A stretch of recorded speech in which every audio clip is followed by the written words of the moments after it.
Seriously हो मी तुला job करायचा आहे?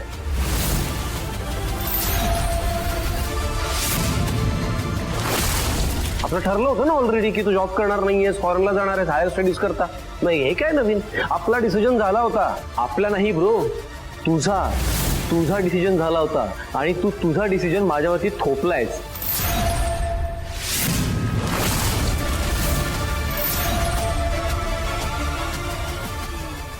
ओमी काय बोलतोयस? असं अजिबात नाही हा. अरे इथेच बोलणं झालं होतं ना आपलं, तेव्हा तूच म्हणालास की दादाचं म्हणणं तुला पटतंय म्हणून. हो, पण नंतर मी विचार केला आणि माझे डिसिजन मी बदलले. काय प्रॉब्लेम आहे? माझ्या लाईफचे डिसिजन्स मी घेऊ शकत नाही का?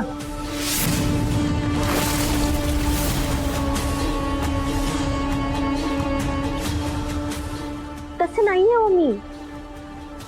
तुझ्या लाईफचे डिसिजन तूच घेऊ शकतो, पण कोणताही मोठा निर्णय घेताना मोठ्यांनाही सोबत घ्यावं, म्हणजे पुढे पश्चाताप करण्याची वेळ येत नाही. एवढंच. हे बघ वहिनी, असं काही होणार नाहीये आणि मी माझ्या डिसिजनची रिस्पॉन्सिबिलिटी घ्यायला रेडी आहे ना.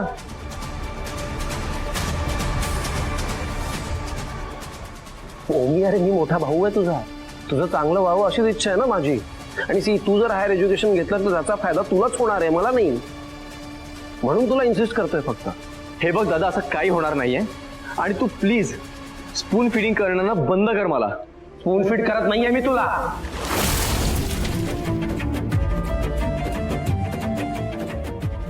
चांगली ऍडवाइस देतोय पण तुला घ्यायची नाहीये ती.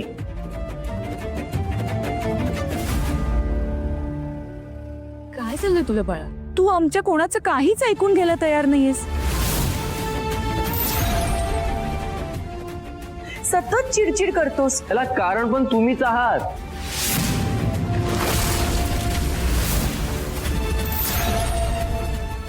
यार मोठा झालोय मी, तुम्ही अजूनही मला लहान असल्यासारखं ट्रीट करता.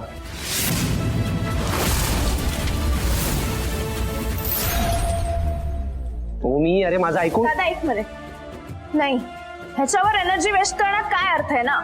कारण हा जे बोलतोय ना ती ह्याची वाक्यच नाहीयेत. हा पोपटासारखा बोलतोय दुसऱ्या कोणाच्या तरी सांगण्यावरनं.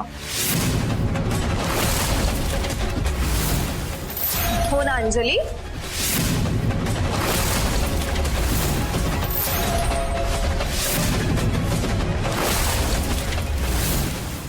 रिया ग, असं का बोलतेस तू?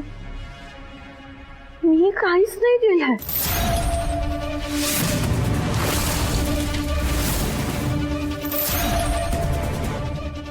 करेक्ट आहे, तू कधीच काही करत नाहीस ना. तुझ्याकडनं तर सगळ्या गोष्टी आपोआप घडतात. मला चांगलंच माहिती आहे अंजली की हे सगळं ना तू ओमीला मॅनिपुलेट करून बोलायला लावलंयस.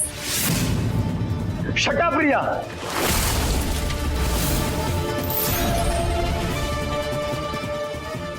हे बघ अंजलीचा याच्याशी काहीही संबंध नाहीये. संबंध कसा नाही? खोटं बोलू नकोस माझ्याशी.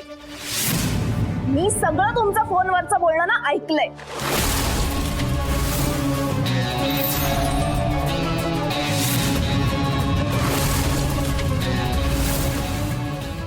दादा तुला माहिती ही ना भडकवते ओमीला आपल्या विरुद्ध. आपल्या फॅमिलीला ह्याची काहीच किंमत नाहीये.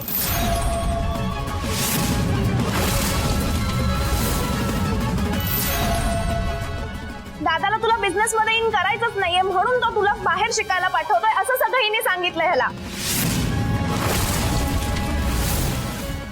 आणि हा मूर्ख हिच्या प्रत्येक बोलण्यावर विश्वास ठेवत चाललाय.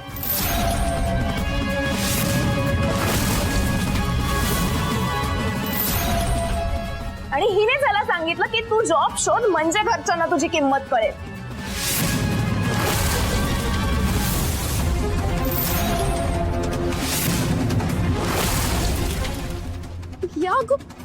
या खोटं का बोलतेस तू? मी असं काहीच नाही बोलले.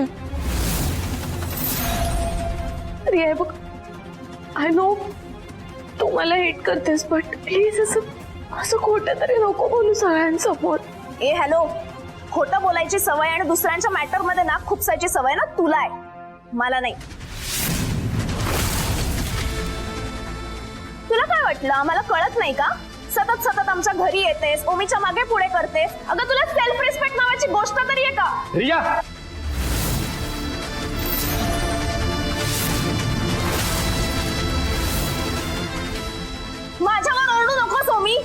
जर का बोलायचंच असेल ना तर हिला बोल.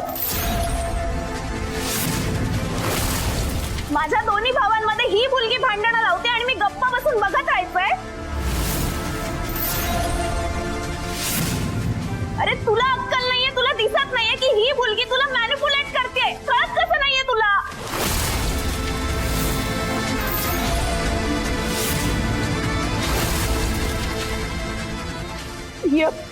मला नाही माहित तू असं का करतेस, पण प्लीज प्लीज माझ्याबद्दल खोटं नको सांगू का सगळ्यांना.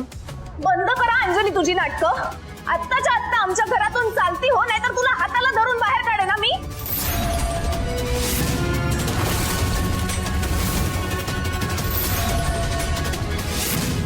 तू अशी नाही ऐकणार ना. स्त्रिया मी या घरात गेस्ट, मी नाही जाणार. अंजली, खूप बोललीस हा. रियाला एक शब्दही बोलायचा नाहीयेस तू.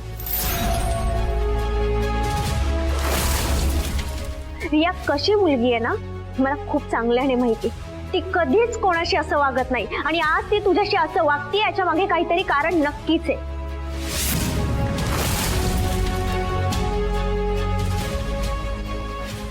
आणि हे न कळण्या इतपत ना कुणी इथे वेडं नाहीये.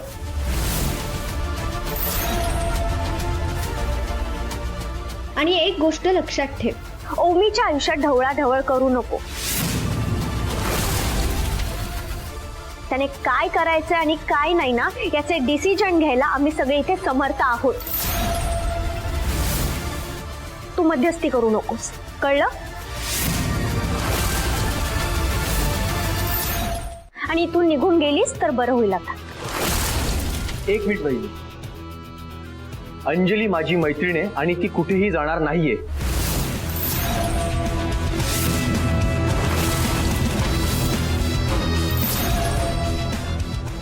Tommy, mind your tone. देवा प्लीज आपण शांतपणे हँडल करूया हे सगळं. वा, ग्रेट ओमी. म्हणजे तू ह्या मैत्रिणीसाठी तुझ्या घरच्यांना आणि वहिनीला उलटून बोलतोयस. कारण अंजली फक्त मैत्रीण नाही, माझं प्रेम आहे तिच्यावर.